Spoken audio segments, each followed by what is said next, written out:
I love you too, I will tell you that. But think of President Xi, central casting, brilliant guy. You know, when I say he's brilliant, everyone says, oh, that's terrible. You call him.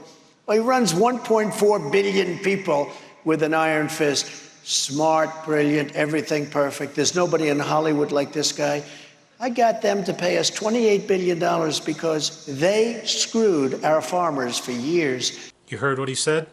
That the leader of China is a smart, brilliant, perfect guy. So if he's such a smart, brilliant, perfect guy, why would he be screwing Americans? Why would he be screwing farmers? Donald Trump is saying that China has been screwing our farmers for years. But in actuality, ever since Donald Trump put those tariffs on China, Donald Trump has been screwing our farmers for years. You see, what the tariffs do is they charge China more, so they decide to go to other countries to get the goods for cheaper. So China started buying goods from Brazil instead of the United States, causing farmers to lose a lot of profit. Now, the farmers in the United States can't sell their goods, and they have to raise their prices on the goods they sell in the United States to make up for their lost profits. Soybeans futures plunging nearly 5% today, on track for their worst day since July of 2017. It follows a U.S. Department of Agriculture report that's raising the outlook for the soybean harvest for the 2018-2019 crop year. The USDA also projecting exports for the year will hit a record high despite ongoing trade tensions with China. We're joined now by Christopher Gibbs. He and his family own and operate 560 acres of Ohio farmland, raising soybeans, corn, hay, and cattle. So, Chris, what do you think? Does this USDA report take into account China's retaliatory tariffs on U.S. soybeans? Well, what it shows is a couple different things. We've got a big crop out there, and the market knows that.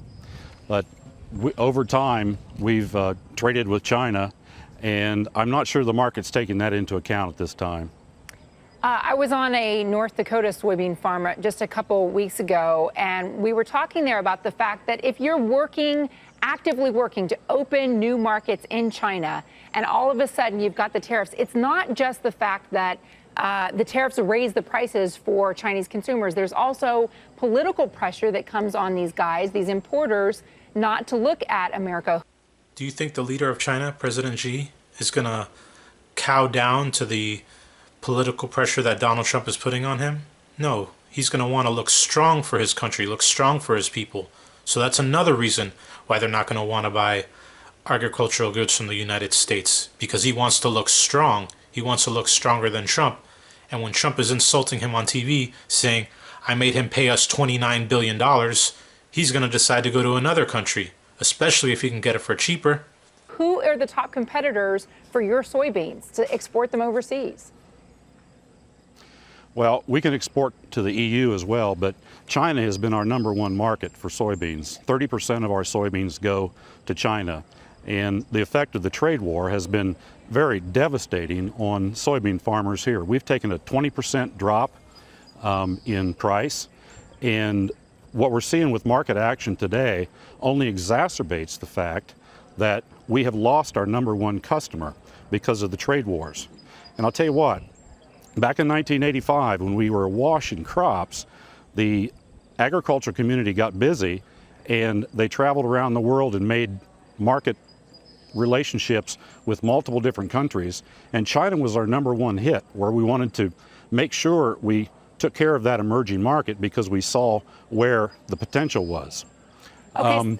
And now, go ahead. Well, go ahead. Well, so now, and those markets take time to build. Is it just going to be gone overnight? Well, that's the fear. And that's one fear. And see, we've seen this movie before. And back in 1980, when Jimmy Carter put the embargo on the USSR because of their invading Afghanistan, the U.S. became, at that point, an unreliable supplier in the eyes of the nation, or excuse me, the eyes of the world.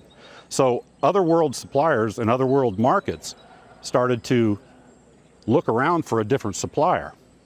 And you can draw a direct link from Brazil now being the #1 producer of soybeans in the world over the United States. You can draw a direct link all the way back to that embargo and the U.S. becoming an unreliable supplier. This is the fear that we have out here in agriculture country, that we're going to be become an unreliable supplier.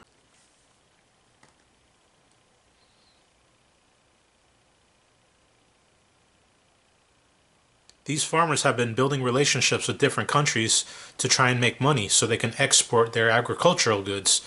And now Trump ruined it with all these tariffs. It took them a long time to build these relationships, to build these markets with China.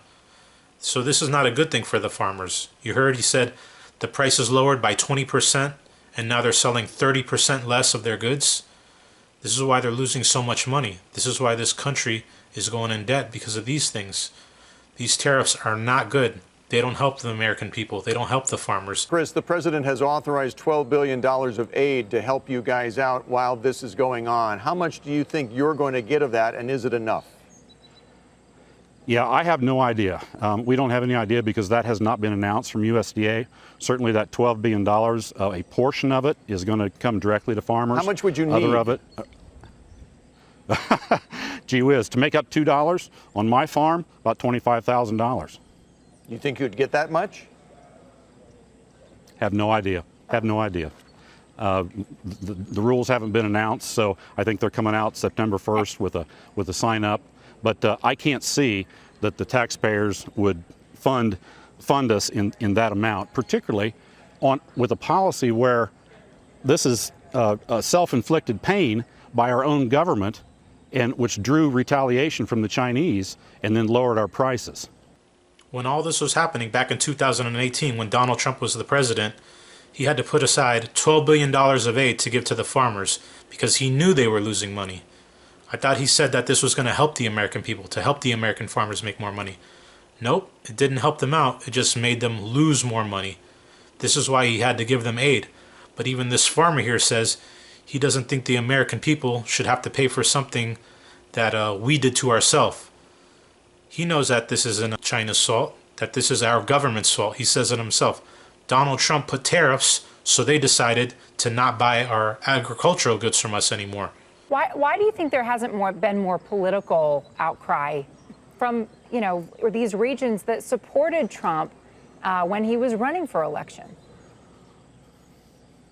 Well, listen, I voted for President Trump. Our county voted for President Trump, and certainly for most of agriculture voted for President Trump because he was a can-do guy. He acted like he could get some things done, and that's true. What we didn't realize was that we were going to be put on the front lines of this trade war and that we were going to demonize our number one customer. Now, to be fair, certainly China's been a bad actor in a number of different areas, whether it's manufacturing, whether it's technology, all of that. And as patriots, we are, farmers, we get it. But one agriculture writer, I think, put it just right. He said this: agriculture is willing to take a black eye for this, but they're not willing to take a broken arm. And right now, I've got a cracked pelvis, I think, just from getting my butt kicked based on these prices. This farmer admits himself he voted for Trump, that his county voted for Trump, and that most of the people in agriculture, meaning farmers, voted for Trump. But they didn't vote for this. They didn't vote for them to demonize their customers. China is their biggest customer. That's why they're losing so much money. These tariffs are not helping the farmers and not helping the American people. They're only hurting them. They're making them lose money.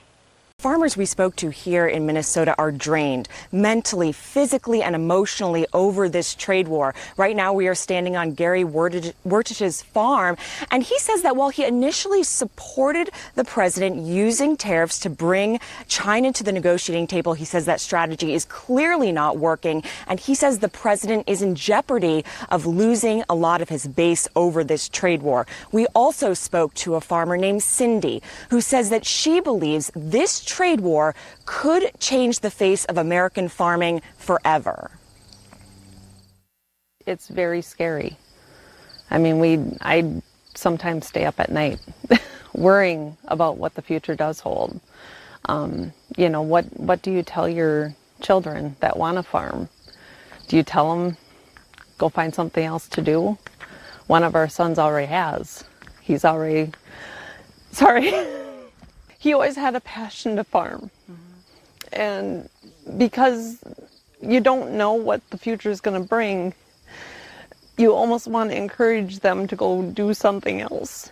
Words and Twitters and tweets, that doesn't pay the farmers' bills. That doesn't solve the problem we're dealing with. And this one, like I said earlier, this one's self-inflicted by our president. And We definitely agreed to it at the beginning, but it doesn't appear that there's a plan B.